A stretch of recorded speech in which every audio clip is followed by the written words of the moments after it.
Assalamualaikum to everyone. Hello, dear learners. I hope all of you are fit and fine by the grace of the Almighty.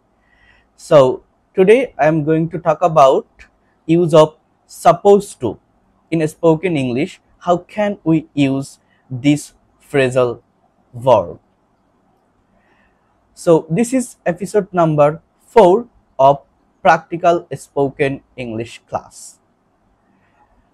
First of all, think about a conversation. Mina and Raju দুটো চরিত্রকে আপনি নিয়ে আসুন এবং একটি conversation করার চেষ্টা করুন। ফর এক্সাম্পল, মিনা রাজুকে বলছে, তুমি কি গতকাল সবাইকে মেইলটি পাঠিয়েছো? তুমি কি গতকাল সবাইকে মেইলটি পাঠিয়েছো? রাজু বলছে, আমি মেইলটি পাঠাইনি। আমি মেইলটি পাঠাইনি।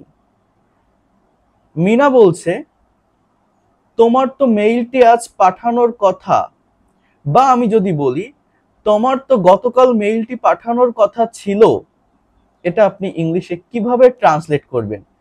এই ধরনের কনভারসেশন আমরা বাংলায় আমাদের ডে টু ডে লাইফে বিভিন্ন সিচুয়েশনে বলে থাকি, বাট প্রপার প্র্যাকটিসের অভাবে ইংলিশে ট্রান্সলেট করতে পারি না। So for developing English language we have to think it in English. Whatever we are doing in every single day, just try to think it in English. তাহলে আমরা কিভাবে বলতে পারি? আবার চলে আসুন কনভারসেশনটিতে। মিনা কি বলছে? তুমি কি গতকাল সবাইকে মেইলটি পাঠিয়েছিলে? এটা হচ্ছে পাস্ট ইনডিফিনিট টেন্সের একটি স্ট্রাকচার। যখন আপনি এটি ইংলিশে ট্রান্সলেট করবেন, did you send the mail to everyone? Past indefinite tense question করতে গেলে ডিডের ব্যবহার করতে হবে, এরপর সাবজেক্ট, এরপর মেইন ভার্বটা প্রেজেন্ট ফর্মে থাকবে। অর্থাৎ did you send the mail to everyone yesterday? Did you send the mail to everyone yesterday? Raju বলছে, I didn't send the mail to everyone. I didn't send the mail to everyone, অর্থাৎ আমি মেইলটা পাঠাইনি। এবার মিনা বলছে, তোমার তো গতকাল মেইলটা সবাইকে পাঠানোর কথা ছিল, এটি আপনি কিভাবে ট্রান্সলেট করবেন? তোমার তো মেইলটি গতকাল সবাইকে পাঠানোর কথা ছিল, এই বাক্যগুলো ট্রান্সলেট করার জন্য আমরা সাপোজ টু এই ফ্রেজাল ভার্বটির ব্যবহার করতে পারি। যেমন কি বলতে পারি? You were suppose to sent the mail to everyone yesterday. Repeat after me. You were supposed to send the mail. You were supposed to send the mail to everyone yesterday. So এইভাবে am is are supposed to এর অর্থ হচ্ছে কারো কোনো কাজ করার কথা বর্তমানে, আর was were supposed to এর অর্থ হচ্ছে কারো কোনো কাজ করার কথা ছিল। যেমন আমরা যদি আরো কিছু প্র্যাকটিক্যাল এক্সাম্পল দেখি, আমার আজ ভাত খাওয়ার কথা, I am suppose to eat rice.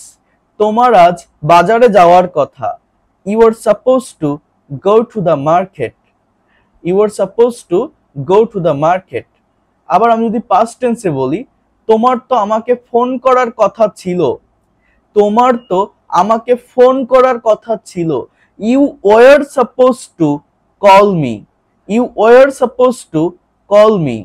তোমার তো এই গোপনীয়তা বজায় রাখার কথা ছিল। এই ধরনের বাক্য আমরা বাংলায় বলি না, বাট ইংলিশে কিভাবে আমরা ফ্লুয়েন্টলি বলতে পারবো, এই প্র্যাকটিসগুলো আমাদের দরকার। তোমার তো এই গোপনীয়তা বজায় রাখার কথা ছিল। You were suppose to keep this secret. You were suppose to keep this secret. So এইভাবে এই সাপোজ টু এর ব্যবহার করে আপনারাও অসংখ্য সেন্টেন্স ডে টু ডে লাইফে তৈরি করতে পারেন। তাহলে আপনারা নিজেরা কিছু সেন্টেন্স ব্যবহার করার চেষ্টা করুন, যেগুলো এই সাপোজ টু ভার্বের ব্যবহারের মাধ্যমে আমরা করতে পারি। যেমন আমি যদি আরেকটা বাক্য আমি বলি আপনাদেরকে, অর্থাৎ WH ওয়ার্ডের ব্যবহার করে, যেমন তোমার কখন কাজটি করার কথা। আমরা অনেকেই এই স্ট্রাকচারগুলো শিখি বা সেন্টেন্স প্র্যাকটিস করি, বাট যখন একটু সেগুলোকে ট্রান্সফর্ম করা হয় তখন আর অনেকে বলতে পারে না। তোমার কখন কাজটি করার কথা?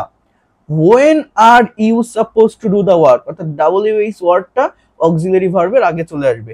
when are you supposed to do the work, তাহলে এই ধরনের সেন্টেন্স আপনারা একটু ট্রান্সলেট করার চেষ্টা করেন তো।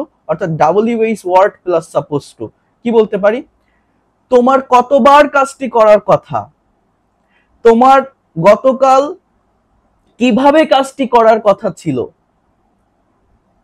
অর্থাৎ কখন, when কিভাবে, হাউ কতবার, হাউ অফেন, এই ধরনের WH ওয়ার্ডগুলো আপনি কি করবেন, আপনি বাক্যের আগে বসাবেন। যেমন আমি যদি বলি তোমার কখন কাজটি করার কথা, এটা কি বলছিলাম, when are you supposed to do the work, তোমার কখন কাজটি করার কথা ছিল, when were you supposed to do the work, তোমার গতকাল কিভাবে কাজটি করার কথা ছিল, how were you supposed to do the work yesterday, how were you supposed to do the work yesterday।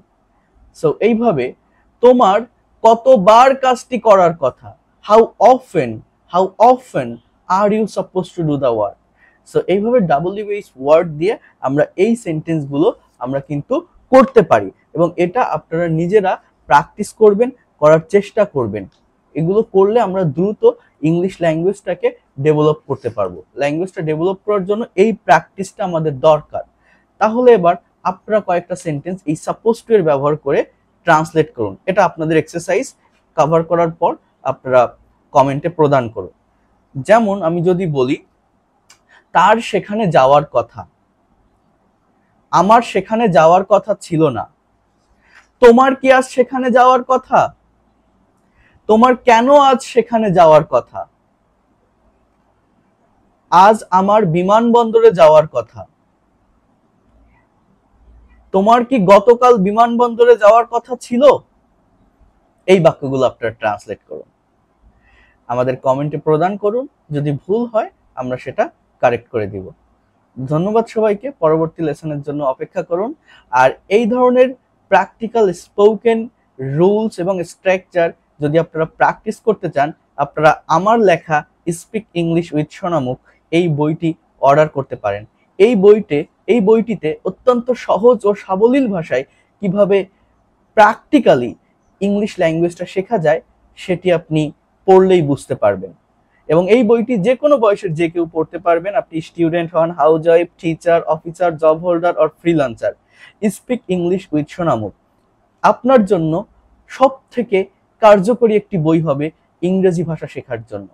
কারণ এই বইটিতে আমি ধারাবাহিকভাবে basic grammar, spoken English, writing, conversation, presentation প্রত্যেকটা বিষয় নিয়ে আলোচনা করেছি। যারা আমার রেগুলার লাইভ ক্লাসে জয়েন করেন তারা জানেন যে আমি কিভাবে প্রত্যেকটা টপিকস ইন ডিটেলসে ঘন্টার পর ঘন্টা টাইম নিয়ে বুঝিয়ে থাকি, প্রত্যেকটা স্টুডেন্টসকে ইন্ডিভিজুয়ালি এই ল্যাঙ্গুয়েজটা প্র্যাকটিস করিয়ে থাকি। So that's all for today. দেখা হচ্ছে পরবর্তী কোনো এপিসোডে। Thank you, see you in the next class. Thank you.